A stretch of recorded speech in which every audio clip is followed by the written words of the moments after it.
Oke, selanjutnya saya akan menjelaskan tentang perkembangan sosial emosi pada akhir masa kanak-kanak.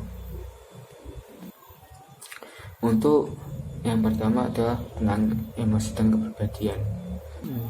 Masa kanak-kanak akhir itu terjadi pada usia 8 sampai 11 tahun. Yang dimana pada masa ini anak-anak sangat berbeda untuk mendeskripsikan dirinya daripada pada masa kanak-kanak awal. Dan pada tahap ini anak-anak itu lebih berkembang dalam pengambilan perspektif, yaitu kemampuan untuk mengonsumsi perspektif orang lain serta memahami pikiran dan perasaannya. Untuk selanjutnya, perkembangan emosi pada masa kanak-kanak akhir adalah lebih meningkatkan pemahaman emosi dan pemahaman dan bahwa dalam sebuah situasi kita dapat mengambil lebih dari satu emosi. Untuk selanjutnya, perkembangan moral pada tahap masa kanak-kanak akhir ini sudah tidak memiliki moralitas heterogen. Nah, pada tahap ini lebih memiliki moralitas otonom, yang mana pada tahap ini adalah dia berpikir ada peraturan yang dapat dirubah dan menyadari setiap perubahan yang selalu tidak dihukum. Jadi salah tidak selalu dihukum. Untuk selanjutnya adalah gender. Persamaan dan perbedaan gender meliputi perkembangan sosial emosi pada laki-laki secara fisik lebih agresif dibandingkan dengan perempuan. Anak perempuan cenderung mengekspresikan emosi mereka secara terbuka dan intensif daripada laki-laki, terutama ketika menunjukkan kesedihan dan rasa takut. Anak perempuan itu lebih dapat membaca emosi orang lain serta dapat menunjukkan empatinya. Oke, selanjutnya yang kedua adalah keluarga. Di sini perubahan perkembangan dalam relasi orang tua dengan anak. Dalam tahap ini orang tua lebih sedikit menghabiskan waktu bersama dengan anak. Jadi waktu untuk anak itu semakin berkurang.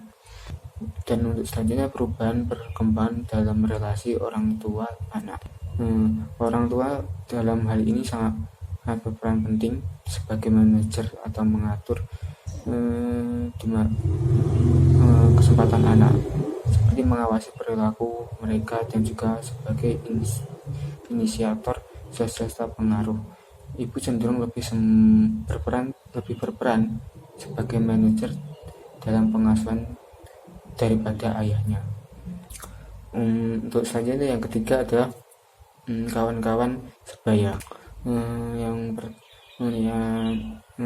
Perubahan perkembangan dalam masa ini pada masa anak-anak akhir, interaksi dengan teman sebaya itu lebih banyak lah, dari sekitar 10% di usia 2 tahun hingga 30% pada masa kanak-kanak akhir. Jadi ada peningkatannya,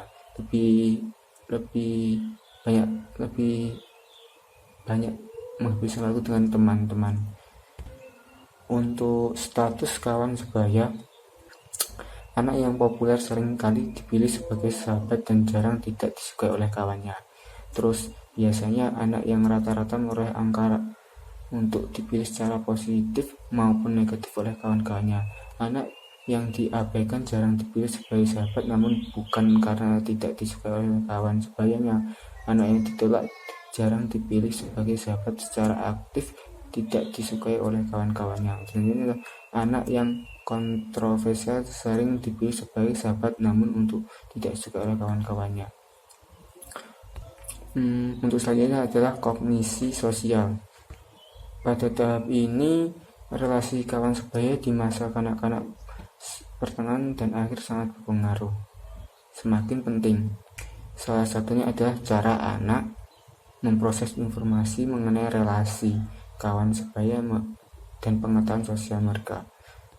Menurut Gneidoge 1983 menyatakan bahwa anak melalui 5 langkah mempresentasikan dunia sosial mereka. Yang pertama adalah isyarat sosial, menginterpretasi, mencari respon, memilih respon yang optimal, dan bertindak.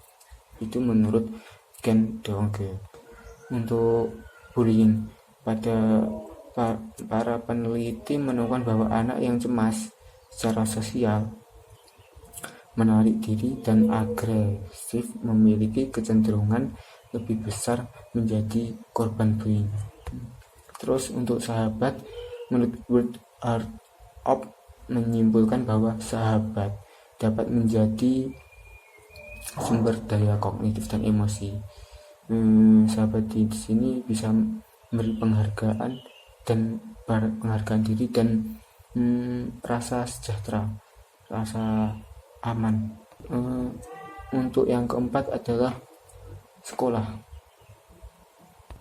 Untuk pendekatan kontemporer terhadap pembelajaran siswa ada beberapa tahap atau beberapa macam.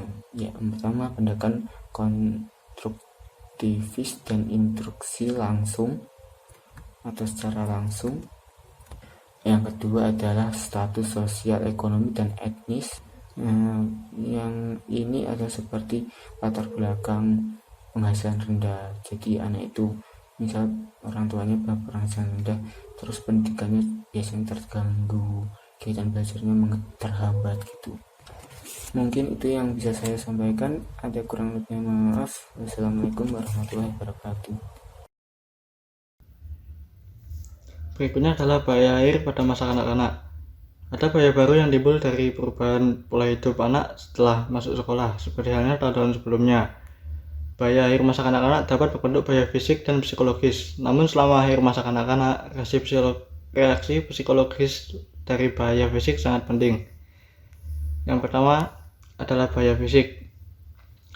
Sebagai akibat dari teknologi medis baru untuk mendiagnosis, mencegah, dan merawat berbagai penyakit, maka tingkat kematian selama akhir masa kanak-kanak tidak sesering seperti di masa lampau. Meskipun banyak bahaya fisik dari tahun sebelumnya terus berlangsung sampai saat ini.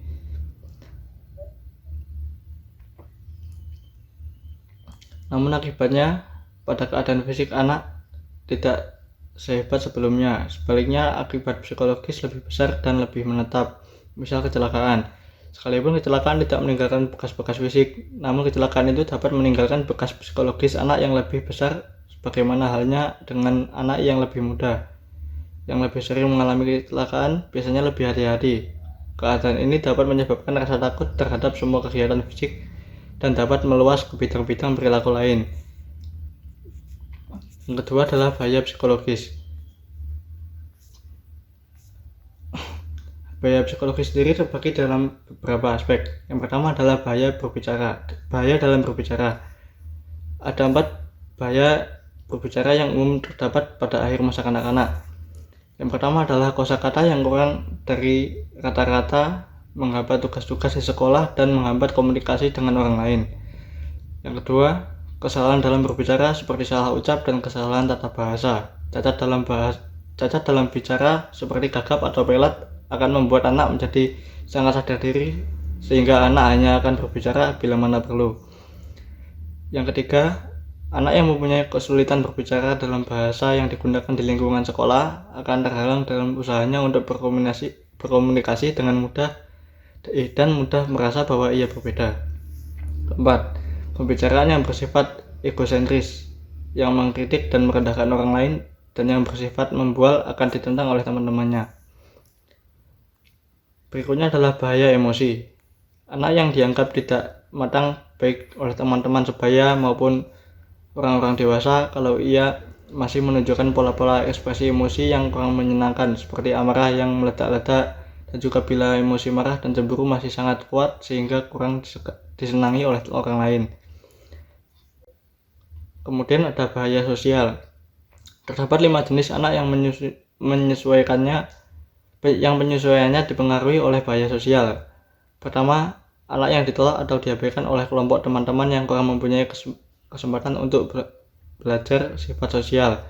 Kedua, anak yang terkucil, yang tidak memiliki persamaan dengan kelompok teman-teman dan menganggap dirinya berbeda dan merasa tidak mempunyai kesempatan untuk diterima teman-temannya.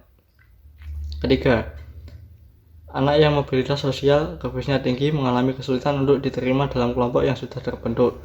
Keempat, anak yang berasal dari kelompok ras atau kelompok agama yang terkena prasangka. Dan kelima, para pengikut yang ingin menjadi pemimpin, kemudian anak yang penuh dengki dan tidak puas. Berikutnya adalah bahaya bermain. Anak yang kurang memiliki dukungan sosial akan terasa kekurangan kesempatan untuk mempelajari permainan dan olahraga yang penting untuk menjadi anggota kelompok. Anak yang dilarang berkhayal karena membuang waktu atau dilarang melakukan kegiatan kreatif dan bermain akan mengembangkan kebiasaan penurut yang kaku. Kemudian bahaya dalam konsep diri. Anak yang mempunyai konsep diri yang ideal biasanya mereka tidak puas pada diri mereka sendiri dan tidak puas pada perlakuan orang lain. Kalau konsep sosialnya didasarkan pada berbagai stereotip, ia cenderung berprasangka dan bersikap diskriminatif dalam memperlakukan orang lain. Karena konsepnya berbobot emosi, maka itu cenderung menetap dan terus memberikan pengaruh buruk pada penyesuaian sosial anak.